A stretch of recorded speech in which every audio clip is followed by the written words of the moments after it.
Hello everyone, स्वागत है आप सब लोगों का आपके अपने चैनल प्रोफेशनल ब्यूटिशियन पर। और मैं हूँ रेखा, प्रयागराज से। बहुत सारे लोग बोलते हैं कि आपका पार्लर कहाँ है, तो मेरा पार्लर जो है वो तिलियरगंज में है, प्रयागराज में।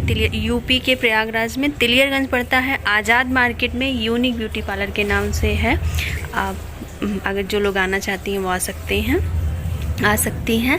तो यहाँ पे आप देख सकती हैं मेरे बाल पहले आपने देखा कैसे थे, बीच में मैंने स्ट्रेट किया हुआ था थोड़ा सा नीचे, तो आप लोगों के लिए वीडियो बनाने के लिए, पर वो वीडियो शूट नहीं हो पाई थी अच्छे से, तो डिलीट करनी पड़ी थी।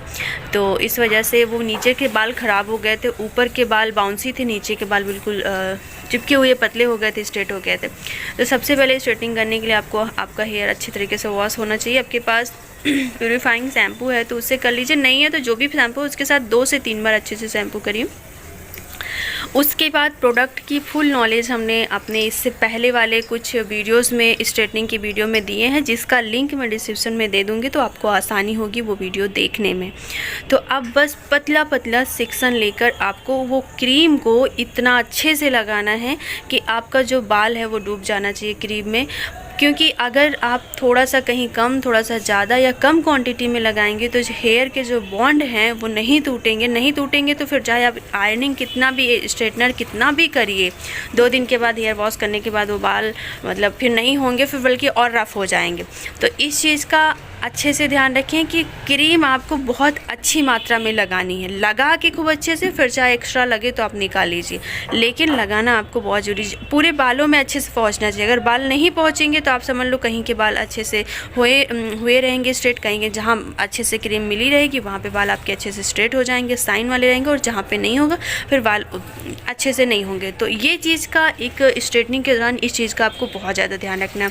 दूसरी चीज़ ये है कि जब आपके पास टाइम हो तभी आप स्ट्रेटनिंग करिए, नहीं तो नहीं करिए। मेरे साथ यही प्रॉब्लम हुई कि टाइम था लेकिन मैं ऐसी जगह पे हूँ कि मेरे पास टाइम बचा नहीं।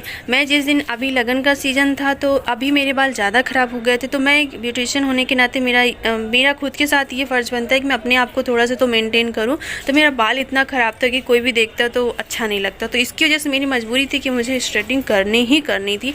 तो मैंने लगभग 2 से 3 बजे के आसपास मैंने स्टार्ट किया। रात को 9 बज गया था और सिर्फ स्टाफ अकेली थी, जिसके कारण इतना समय लगा। तो जब भी आप स्ट्रेटनिंग कराएं, कोशिश, जब आप करो, मेरी स्टूडेंट हो आप, जब आप करो तो कोशिश ये करो कि 2 लोग होने चाहिए, क्योंकि थकान लग जाती है तो स्ट्रेटनर नहीं चलता। जब स्ट्रेटनर नहीं चलता है तो फिर स्ट्रेटनर जब तक चलेगा नहीं तो आपका बाल कैसे सीधा होगा।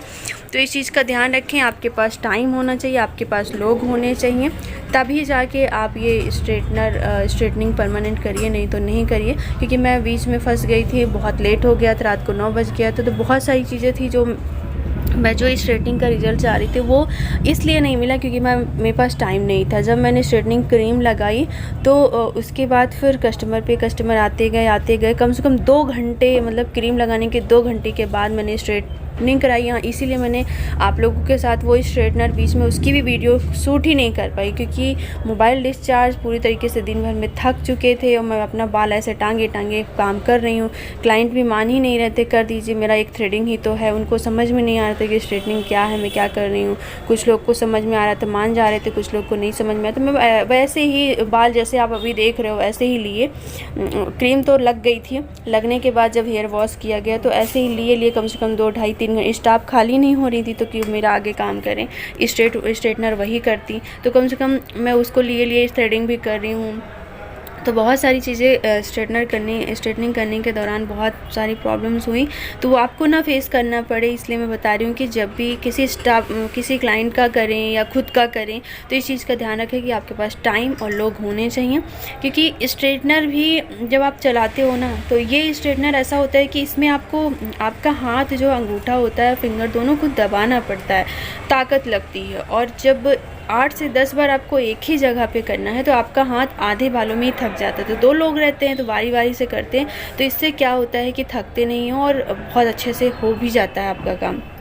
यहाँ पे आप देख सकते हो 2 लोग होते, एक लोग सेक्शन बना के देते, एक लोग करते जाते। तो यहाँ पे अकेली थी तो इसकी वजह से मैं सेक्शन बना के देती जा रही थी और वो लगाती जा रही थी। यहाँ पे ये भी चीज़ ध्यान देना होता है कि क्रीम का जो टाइम है वो भी ध्यान रखना। तो पूरी फाइनली क्रीम लग चुकी थी अच्छी तरह से। अब थोड़ा बहुत आगे जो बचा था, पीछे का ही फ़ोटो ले पाई थी, आगे का नहीं ले पाई थी। पूरे बालों में क्रीम लगने के बाद बालों को स्ट्रेट किया। स्ट्रेट करने के बाद जो है मैंने यहाँ पे न्यूट्रलाइज़र लगाया। न्यूट्रलाइज़र को रात हो गई थी, आप लाइट देख सकते हो। और ये स्ट्रेटनर था, फाइनल लुक आया हुआ था। मैं फ़ोटोज़ नहीं ले पाई थी, बिल्कुल भी कुछ भी नहीं। एक फ़ोटो लास्ट की जो थी वो ये थी। फिर ये दूसरे दिन जब मैं पूरा बिता चुकी थी, 48 घंटे उसके बाद का है। और फाइनल रिज़ल्ट जो है वो ये 5-6 दिन के बाद का है। तो मैं आप लोगों से जो है जो वीडियो मेरी स्ट्रेटनिंग की है उसको देखिए। अगर उसमें आप लोगों को कोई भी कन्फ्यूजन होती है तो आप प्लीज़ बताइएगा। मैंने ये चीज़ आप लोग को पर्सनल चीज़ें शेयर की है। ये वीडियो जल्दी ही चैनल पर जाएगा।